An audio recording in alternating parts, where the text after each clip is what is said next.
Mystification by Edgar Allan Poe. Slid if these be your passados and montantes ill have none o' them en Ed K. Knowles. The Baron Ritzner von Jung was a noble Hungarian family, every member of which at least as far back into antiquity as any certain records extend, was more or less remarkable for talent of some description, majority for that species of grotesquerie, in conception of which Tyke, a scion of the house, has given a vivid, although by no means the most vivid exemplifications. My acquaintance with Ritzner commenced at the magnificent Chateau Jung, into which a train of droll adventures not to be made public threw me during the summer months of the year 18. Here it was that I obtained a place in his regard, and here, with somewhat more difficulty, a partial insight into his mental conformation in later days. This insight grew more clear as the intimacy which had at first permitted it became more close, and when after 3 years' separation we met at Gien, I knew all that it was necessary to know of the character of the Baron Ritzner von Jung. I remember the buzz of curiosity which his advent excited within the college precincts on the night of the 25th of June. I remember still more distinctly that while he was pronounced by all parties at first sight the most remarkable man in the world, no person made any attempt at accounting for his opinion that he was unique appeared so undeniable that it was deemed impertinent to inquire wherein the uniquity consisted. But letting this matter pass for the present, I will merely observe that from the first moment of his setting foot within the limits of the university, he began to exercise over the habits, manners, persons, purses, and propensities of the whole community, which surrounded him and influenced the most extensive and despotic, yet at the same time the most indefinite and altogether unaccountable. Thus the brief period of his residence at the university forms an era in its annals, and is characterized by all classes of people appertaining to it, or its dependencies, as that very extraordinary epoch, forming the domination of the Baron Ritzner von Jung. Upon his advent to Gien, he sought me out in my apartments. He was then of no particular age, by which I mean that it was impossible to form a guess respecting his age by any data personally afforded. He might have been 15 or 50, and was 21 years and 7 months. He was by no means a handsome man, perhaps the reverse. The contour of his face was somewhat angular, and harsh. His forehead was lofty and very fair, his nose a snub, his eyes large, heavy, glassy, and meaningless about the mouth. There was more to be observed. The lips were gently protruded, and rested the one upon the other, after such a fashion that it is impossible to conceive any, even the most complex combination of human features, conveying so entirely, and so singly, the idea of unmitigated gravity, solemnity, and repose. It will be perceived, no doubt, from what I have already said, that the Baron was one of those human anomalies now and then to be found, who make the science of mystification the study and the business of their lives. For this science, a peculiar turn of mind gave him instinctively the cue, while his physical appearance afforded him unusual facilities for carrying his prospects into effect. I firmly believe that no student at Gien during that renowned epoch, so quaintly termed the domination of the Baron Ritzner von Jung, ever rightly entered into the mystery which overshadowed his character. I truly think that no person at the university, with the exception of myself, ever suspected him to be capable of a joke verbal or practical. The old bulldog at the garden gate would sooner have been accused the ghost of Heraclidusa, the wig of the emeritus professor of theology. This too, when it was evident that the most egregious and unpardonable of all conceivable tricks, whimsicalities, and buffooneries were brought about, if not directly by him, at least plainly through his intermediate agency or connivance. The beauty, if I may so call it, of his art mystique lay in that consummate ability, resulting from an almost intuitive knowledge of human nature, and a most wonderful self-possession, by means of which he never failed to make it appear that the drolleries he was occupied in bringing to a point arose partly in spite, and partly in consequence of the laudable efforts he was making for their prevention, and for the preservation of the good order and dignity of Ulma, made of the deep, the poignant, the overwhelming mortification which upon each such failure of his praiseworthy endeavours would suffuse every lineament of his countenance, left not the slightest room for doubt of his sincerity in the bosoms of even his most sceptical companions. The adroitness, too, was no less worthy of observation, by which he contrived to shift the sense of the grotesque from the creator to the created, from his own person to the absurdities to which he had given rise. In no instance before that of which I speak have I known the habitual mystific escape the natural consequence of his manoeuvres and attachment of the ludicrous to his own character and person. Continually enveloped in an atmosphere of whim, my friend appeared to live only for the severities of society, and not even his own household have for a moment associated other ideas than those of the rigid and august with the memory of the Baron Ritzner von Jung. During the epoch of his residence at Gien, it really appeared that the demon of the dolce far niente lay like an incubus upon the university. Nothing at least was done beyond eating and drinking, and making merry. The apartments of the students were converted into so many pothouses, and there was no pothouse of them all more famous or more frequented than that of the Baron. Our carousals here were many and boisterous and long, and never unfruitful of events. Upon one occasion we had protracted our sitting until nearly daybreak, and an unusual quantity of wine had been drunk. The company consisted of 7 or 8 individuals besides the Baron and myself.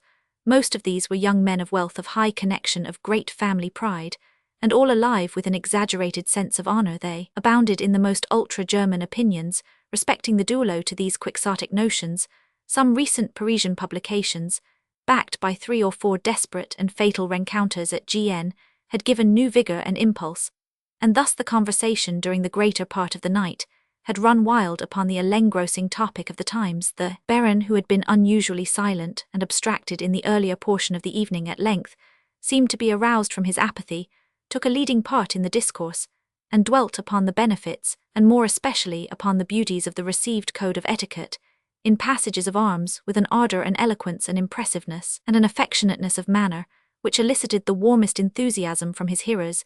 In general, and absolutely, staggered even myself, who well knew him to be at heart a ridiculer of those very points for which he contended, and especially to hold the entire fanfaronade of duelling etiquette in the sovereign contempt which it deserves.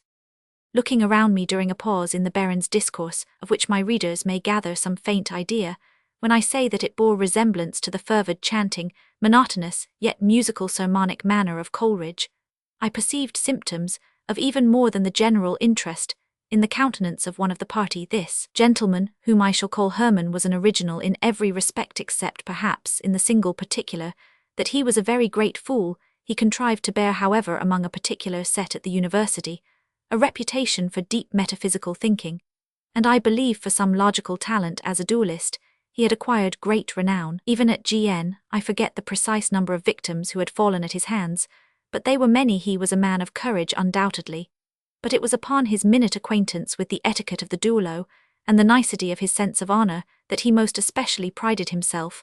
These things were a hobby which he rode to the death. To Ritzner, ever upon the lookout for the grotesque, his peculiarities had for a long time past afforded food for mystification. Of this, however, I was not aware, although in the present instance I saw clearly that something of a whimsical nature was upon the tapis with my friend, and that Hermann was its especial object.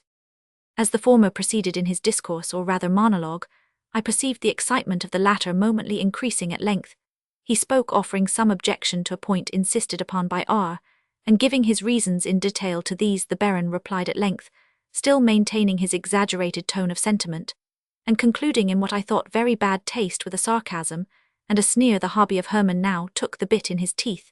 This I could discern by the studied hair-splitting farrago of his rejoinder. His last words I distinctly remember. Your opinions, allow me to say, Baron von Jung, although in the main correct, are in many nice points discreditable to yourself, and to the university of which you are a member. In a few respects, they are even unworthy of serious refutation. I would say more than this, sir. Were it not for the fear of giving you offense, here the speaker smiled blandly, I would say, sir, that your opinions are not the opinions to be expected from a gentleman. As Hermann completed this equivocal sentence, all eyes were turned upon the Baron. He became pale, then excessively red, then, dropping his pocket-handkerchief, stooped to recover it. When I caught a glimpse of his countenance, while it could be seen by no one else at the table, it was radiant with the quizzical expression which was its natural character, but which I had never seen it assume, except when we were alone together. And when he unbent himself freely in an instant afterward, he stood erect confronting Hermann, and so total an alteration of countenance in so short a period I certainly never saw before. For a moment I even fancied that I had misconceived him, and that he was in sober earnest. He appeared to be stifling with passion, and his face was cadaverously white. For a short time he remained silent, apparently striving to master his emotion. Having at length seemingly succeeded, he reached a decanter which stood near him, saying as he held it firmly clenched, the language you have thought proper to employ, Mynheer Hermann, in addressing yourself to me, is objectionable in so many particulars that I have neither temper nor time for specification. That my opinions, however, are not the opinions to be expected from a gentleman, is an observation so directly offensive as to allow me, but one line of conduct some courtesy nevertheless, is due to the presence of this company, and to yourself at this moment. As my guest, you will pardon me therefore, if upon this consideration I deviate slightly from the general usage among gentlemen in similar cases of personal affront. You will forgive me for the moderate tax I shall make upon your imagination, and endeavour to consider for an instant the reflection of your person in yonder mirror. As the living Mynheer Herman himself, this being done, there will be no difficulty whatever I shall discharge this decanter of wine at your image in yonder mirror, and thus fulfil all the spirit, if not the exact letter of resentment for your insult, while the necessity of physical violence to your real person will be obviated. With these words, he hurled the decanter full of wine against the mirror, which hung directly opposite Herman, striking the reflection of his person with great precision, and of course shattering the glass into fragments. The whole company at once started to their feet, and with the exception of myself and Ritzner, took their departure. As Herman went out, the Baron whispered me that I should follow him, and make an offer of my services to this. I agreed, not knowing precisely what to make of so ridiculous a piece of business.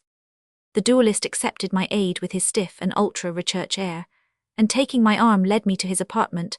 I could hardly forbear laughing in his face, while he proceeded to discuss with the profoundest gravity what he termed the refinedly peculiar character of the insult he had received. After a tiresome harangue in his ordinary style, he took down from his book shelves a number of musty volumes on the subject of the duello, and entertained me for a long time with their contents, reading aloud and commenting earnestly. As he read, I can just remember the titles of some of the works. There were the Ordinance of Philip le Bel on single combat, the Theatre of Honour by Favin, and a treatise on the permission of duels by Andegeyer. He displayed also with much pomposity Brantôme's Memoirs of Duels, published at Cologne 1666, in the types of Elzevira, precious and unique vellum paper volume with a fine margin and bound by Derome, but he requested my attention particularly, and with an air of mysterious sagacity, to a thick octavo written in barbarous Latin by one Hedelin, a Frenchman, and having the quaint title Duelli lex scripta, et non alitic. From this, he read me one of the drollest chapters in the world concerning injurii per applicationem per constructionem, et per se, about half of which he averred was strictly applicable to his own refinedly peculiar case, although not one syllable of the whole matter could I understand for the life of me. Having finished the chapter, he closed the book, and demanded what I thought necessary to be done.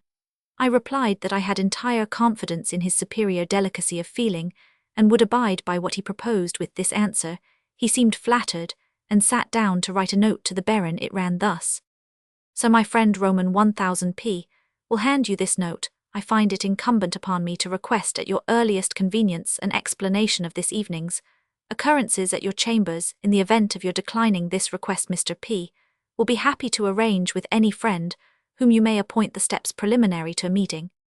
With sentiments of perfect respect, your most humble servant, J. Johann H. Erman." To the Baron Ritzner von Jung, August 18, 18. Not knowing what better to do, I called upon Ritzner with this epistle. He bowed, as I presented it, then with a grave countenance, motioned me to a seat. Having perused the cartel, he wrote the following reply, which I carried to Herman.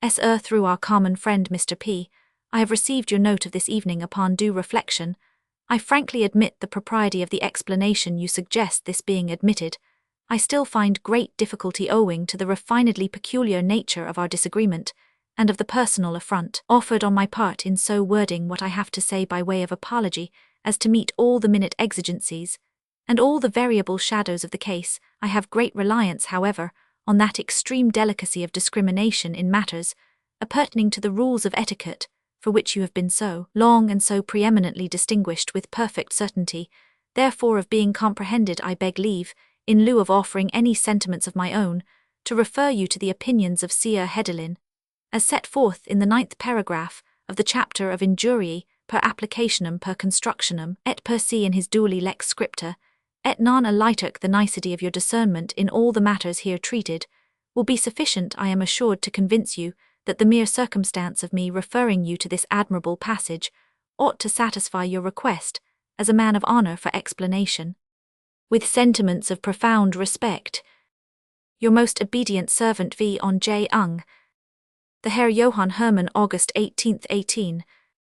Hermann commenced the perusal of this epistle, with a scowl which, however, was converted into a smile of the most ludicrous self-complacency, as he came to the rigmarole about injuriae per applicationem, per constructionem et per se. Having finished reading, he begged me with the blandest of all possible smiles to be seated, while he made reference to the treatise in question. Turning to the passage specified, he read it with great care to himself, then closed the book, and desired me in my character of confidential acquaintance to express to the Baron von Jung his exalted sense of his chivalrous behaviour, and in that of second to assure him that the explanation offered was of the fullest, the most honourable, and the most unequivocally satisfactory nature.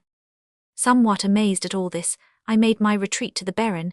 He seemed to receive Hermann's amicable letter as a matter of course, and after a few words of general conversation went to an inner room, and brought out the everlasting treatise Duali lex scripta et non aliter. He handed me the volume, and asked me to look over some portion of it. I did so, but to little purpose, not being able to gather the least particle of meaning.